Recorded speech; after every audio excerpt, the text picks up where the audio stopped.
Sehingga hak paten Mas Cempaka Putih sudah ada di perguruan pencaksilat Cempaka Putih.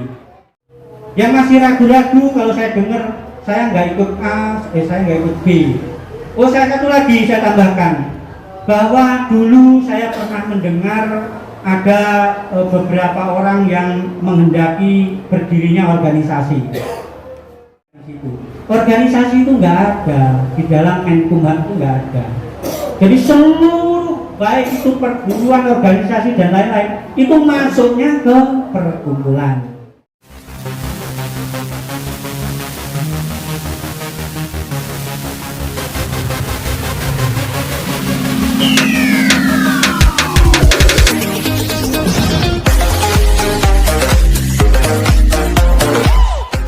Izin saudara-saudaraku bahwa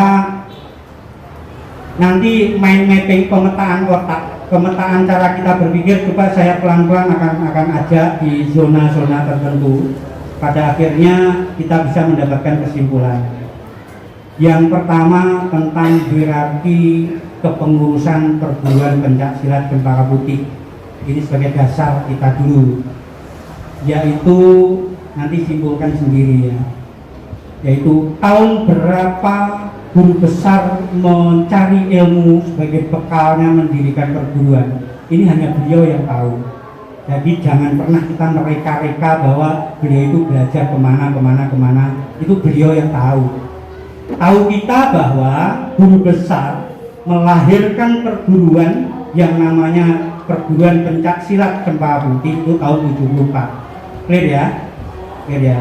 Sehingga kita naik, kita ini kalau melampaui batasan itu sehingga seolah-olah bisa mendikte bahwa guru besar itu belajar dari sini, ya mungkin ada benarnya, tetapi apakah sesempurna itu kita tahu? Apalagi tahun itu kita belum jadi siapa-siapa. Ini nanti berusaha lagi kita, janganlah ya. Orang tua kita melahirkan Cempaka Putih, pencaksilat Cempaka Putih ini tahun 74. Kita lahir di situ sebagai keluarga besar perguruan pencaksilat Cempaka Putih. Kemudian secara kepengurusan, guru besar setelah memiliki murid banyak, akhirnya diorganize atau dikelola itu dengan tim yang akhirnya ditunjuk pada saat itu siapa yang akan menjadi ketua umum. Ditunjuklah, diberi amanah, tolong dipimpin ini secara kepengurusan, saudara menjadi ketua umum ya, yang akan dipandu oleh Dewan Guru pada saat itu. Kenapa Dewan Guru? Karena sumber keilmuan itu adanya di ruang guru tersebut.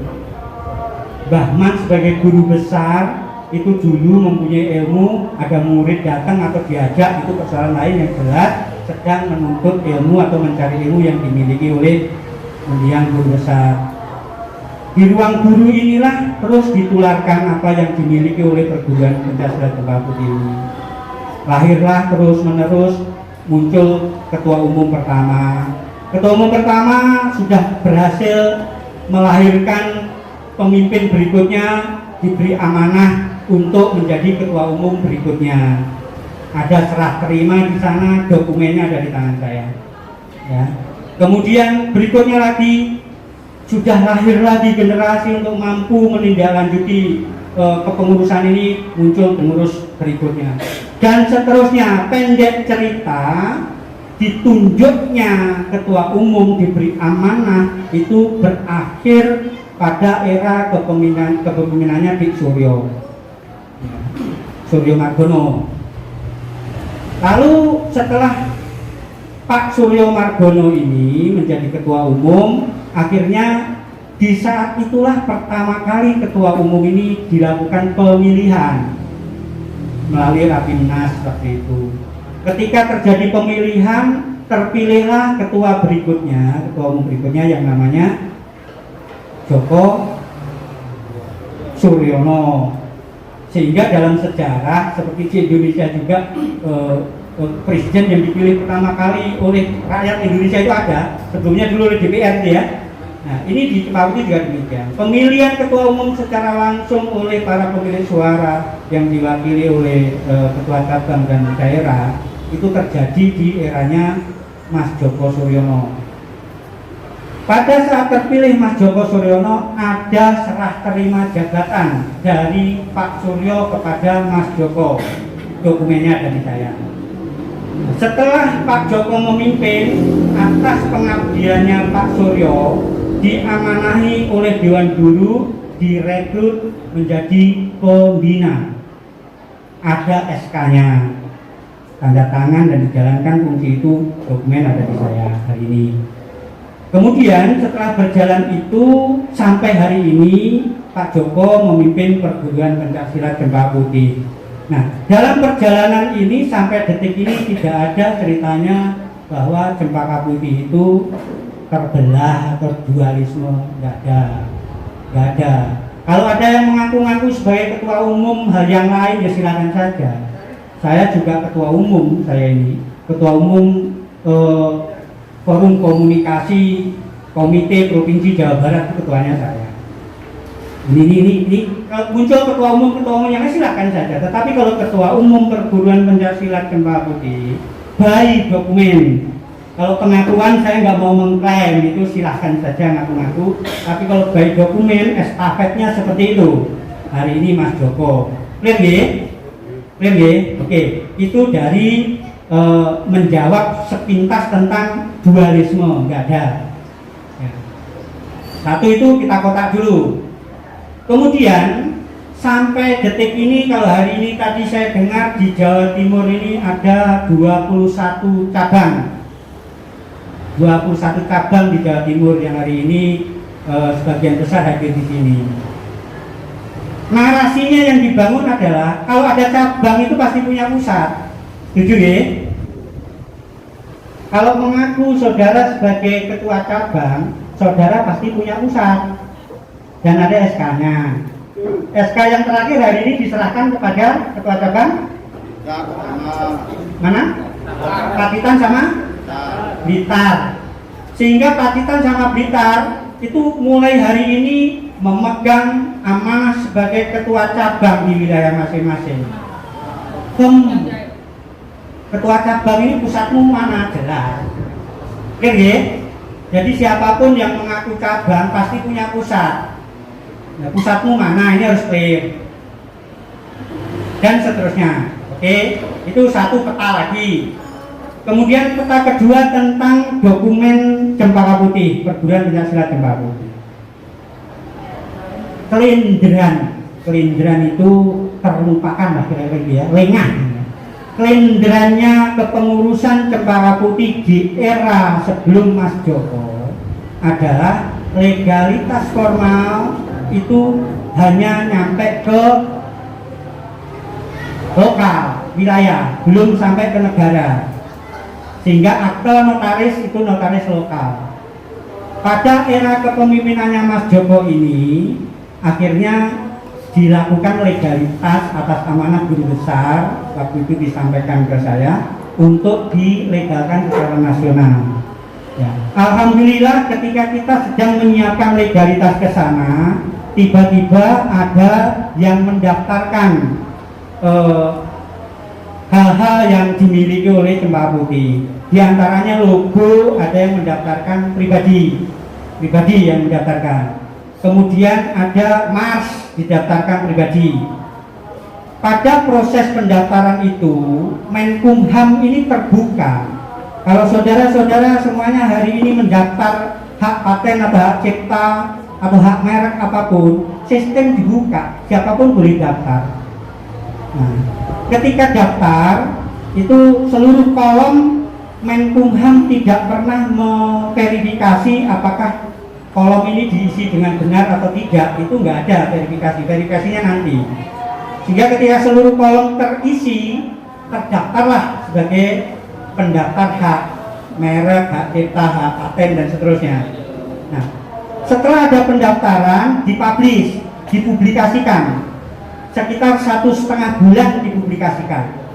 Ketika dipublikasikan tidak ada yang menggugat, akan keluar SK-nya Menkumham. Bisa dipahami ya?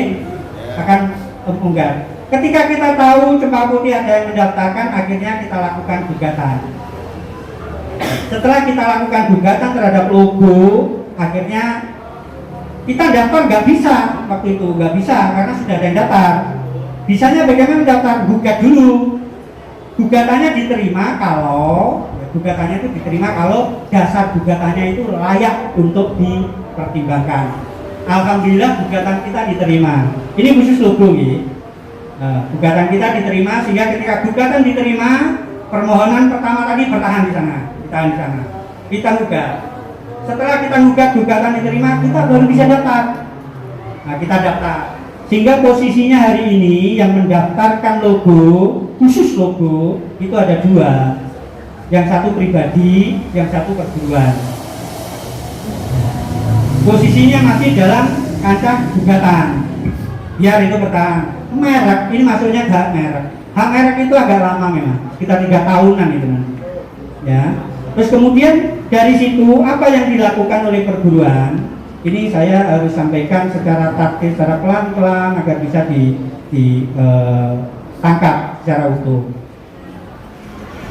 Hal yang menguntungkan, potensi luar biasa kebangkitan perguruan pencaksilat Cempaka Putih dengan adanya itu, akhirnya kita mampu mengumpulkan seluruh dokumen. Awalnya untuk gugatan, bahan gugatan, tapi akhirnya terkumpul seluruh dokumen yang dimiliki oleh perguruan ini sejak tahun 74 sampai hari ini. Seluruh dokumennya, dokumen resmi itu terkumpul semuanya. Tidak dikira, tidak disangka dalam perjalanan itu terkumpul 721 lembar dokumen perguruan pencaksilat Cempaka Putih. Lalu dari situ bahwa Menkumham ini menyimpan data yang diajukan ke sana itu dalam kurun waktu puluhan tahun. Ya. Hak cipta itu bisa sampai 50 tahun usianya apabila itu tidak ada yang menggugat. Itu. Kemudian akhirnya dokumen 721 halaman itu supaya ini terdokumentasikan di Menkumham, kita susun dalam bentuk katalog setebal 10 cm kurang 3 mili. Ya, setebal itu. Halamannya 721 halaman. Kita ajukan itu, kita patenkan di Menkumham supaya ini terdokumentasikan dan diinput di Menkumham. Keluarlah hak cipta dokumen atau katalog dokumen perguruan pencaksilat Cempaka Putih. Itu pertama kali kita punya hak cipta dokumen perguruan pencaksilat Cempaka Putih. Nah, seluruh yang ada di dokumen itu sudah menjadi hak ciptanya perguruan. Itu kalau dibalik bahasanya begitu. Bisa ditangkap ya? Jadi ada 721 halaman dokumen perguruan pencaksilat Cempaka Putih dari 74 sampai hari ini itu sudah menjadi haknya perguruan pencaksilat Cempaka Putih. Lalu dari situ dikelompok-kelompokkan mana yang bisa berubah, mana yang tidak bisa berubah. Yang tidak bisa berubah contohnya hak cipta tentang Mars, contohnya itu ya, tentang himne, tentang Pancasila, tentang Sabta Prastya, tentang Tri Prastya, itu insya Allah nggak berubah, itu udah paten. Nah itu dipilah-pilah, kita bakukan lagi. Tentang logo ya, tentang logo insya Allah nggak berubah logo itu kita patenkan lagi menjadi hak paten kita yang kedua. Hak paten kita yang kedua, masuknya ini masuk dalam hak paten yang namanya bunga rampai. Bunga rampai itu terjemahannya kalau secara ilmiah rangkaian peristiwa yang saling terkait dari awalnya peristiwa itu terjadi sampai akhir. Itu dirangkai di situ, masuklah bunga rampai. Rangkaiannya seperti apa? Ya seperti dokumen yang kita serahkan. Sehingga di dalam bunga rampai itu semua yang ada masuk lagi. Tetapi yang berubah tidak masuk misalnya. Yang berubah itu contohnya gini, bahwa aturan tentang Rapimnas bisa saja nanti berubah aturannya, itu tidak dimasukkan ke situ. Terus berikutnya kita dapat lagi, kita masukkan lagi SK kita yang namanya puisi. Nah, puisi itu apa? Puisi ini bukan puisi-puisi kita itu. Puisi itu segala hal yang ada di dalam falsafah dan filosofi Cempaka Putih yang sifatnya sebetulnya agak fiksi, tetapi itu menjadi penguat atau menjadi penyemangat yang diyakini oleh Cempaka Putih. Contohnya Wiro Yudo Wicaksono itu masuk di dalam situ, ya. Akhirnya kita dapatkan. Terus misalnya lagi ada kata-kata mutiara di sana. Yang saya masukkan terakhir di sana adalah yang tua dihormati, yang muda disayangi, berteman bisa dipercaya. Wiro Yudo Wicaksono itu tagline kita di Cempaka Putih yang terbaharui, ya, ada di sana.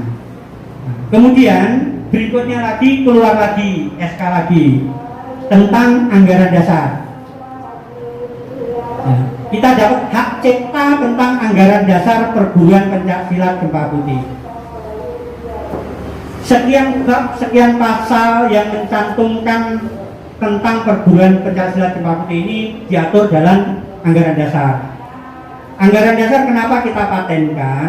Karena anggaran dasar inilah dan anggaran rumah tangga, juklak, juknis, prokap, inilah yang menjadi pedoman umum, pedoman bersama yang disepakati, sehingga kalau dalam filosofi umum apabila ada perdebatan tentang keimanan dua orang muslim itu bagaimana memecahkannya, kembalikan kepada Al-Quran dan hadis. Gitu. Jika kalau ada friksi, ada perdebatan antar pendekar, kembalikan kepada anggaran dasar dan anggaran rumah tangga, prokap, juklak, juknis, dan aturan yang lain yang sudah dipatenkan itu. Harus begitu, kalau enggak nanti barbar. Ya, kira-kira itu. Sehingga apa yang ada di dalam anggaran dasar dan anggaran rumah tangga, juklak, juknis, prokap, dan lain-lain. Dan yang menyusun anggaran dasar ini diantaranya adalah ketua umum yang lama juga. Karena dalam penyusunan kemarin saya sebagai ketua 2, ya. Di sini kemarin siapa yang ikut nyusun? Ada komisi-komisi itu. Ya, ada kan ya, ikut ya. Ada lagi, siapa yang ikut? Ikut juga ya. Kira-kira itu. Kita susun bersama-sama, kita perbaiki. Lalu muncullah surat atau hak cipta tentang anggaran dasar perguruan pencaksilat Cempaka Putih. Nah, ini sudah hak cipta kita. Di dalamnya bab 1 sampai sekian itu juga ada bab yang membahas tentang Mars, juga ada bab yang membahas tentang logo, juga ada bab yang membahas tentang yang lain-lain. Sehingga paten kita ini kalau bicara tentang Mars itu bersat-sat kita patenkan. Sehingga hak paten Mars Cempaka Putih sudah ada di perguruan pencaksilat Cempaka Putih.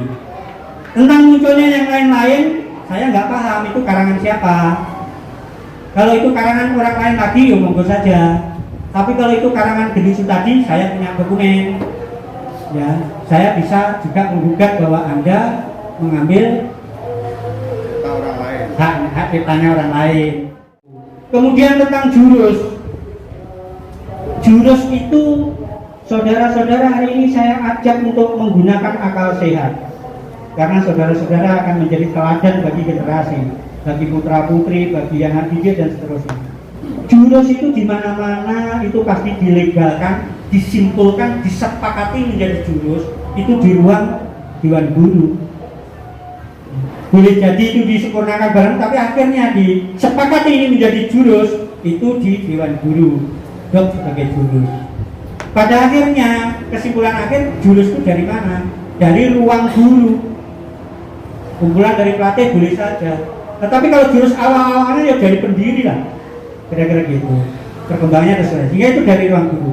Akhirnya karena ini kebutuhan legalitas formal, saya juga minta diisi hak cipta jurus ini yang tadinya dirumuskan oleh Dewan Guru. Seluruh Dewan Guru yang ada di perguruan ini menandatangani hak cipta tersebut untuk dilimpahkan ke perguruan. Hak ciptanya telah dilimpahkan ke perguruan sehingga jurus ini sudah tidak lagi milik seseorang, tapi ini milik perguruan pencaksilat Cempaka Putih. Kita legalkan. Kita sudah dapat hak cipta tentang jurus. Yang masih ragu-ragu kalau saya dengar saya nggak ikut A, saya nggak ikut B. Oh, saya satu lagi saya tambahkan bahwa dulu saya pernah mendengar ada beberapa orang yang menghendaki berdirinya organisasi. Saya sudah katakan, tapi sulit sekali menjelaskan karena memang domainnya nggak di situ. Organisasi itu nggak ada di dalam Menkumham, itu nggak ada. Jadi seluruh baik itu perguruan, organisasi dan lain-lain itu masuknya ke perkumpulan. Ya, kalau nggak perkumpulan ada wadah yang lain, yayasan. Ada lagi wadah lain selain yayasan, ada koperasi. Ada lagi masih ada dua lagi, PT sama CT. PO itu termasuk CT. Itu khusus untuk urusan bisnis, ya. Sehingga akhirnya dari sana agar perguruan pencaksilat Cempaka Putih ini kita tidak terbelah seperti perguruan tetangga. Perguruan tetangga yang di Madiun itu legal formalnya sama-sama pegang, ya. Sama-sama pegang itu memang matahari kembar. Nah, supaya di Cempaka Putih nggak ada matahari kembar, akhirnya Yayasan Perguruan Pencaksilat Cempaka Putih sama Perkumpulan Pencaksilat Cempaka Putih itu SK-nya dari Menkumham sudah kita bakukan, sehingga dua-duanya dalam satu wadah di Perguruan Cempaka Putih. Kebetulan Yayasan Perguruan Pencaksilat Cempaka Putih saya sendiri ketua umumnya. Tapi ini ya, sebagai informasi secara legal. Untuk apa itu yayasan? Ada domainnya yayasan di dalam anggaran dasarnya, itu bergeraknya di bidang ini ada semua. Dan itu dua-duanya saling klop untuk menguatkan perguruan pencaksilat Cempaka Putih. Saya nggak bisa bayangkan kalau langkah itu kemarin nggak segera cepat saya lakukan. Itu saya nggak bisa bayangkan kalau yayasan ada di orang atau pihak yang tidak sejalan dengan perguruan itu, matahari kembar yang muncul.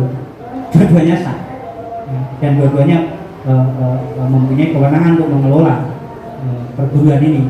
Tapi itu alhamdulillah Cempaka Putih bulat, utuh di dalamnya. Dari mind mapping seperti ini saya lebih mengajak bahwa potensi yang ada di cabang ini solid sekali.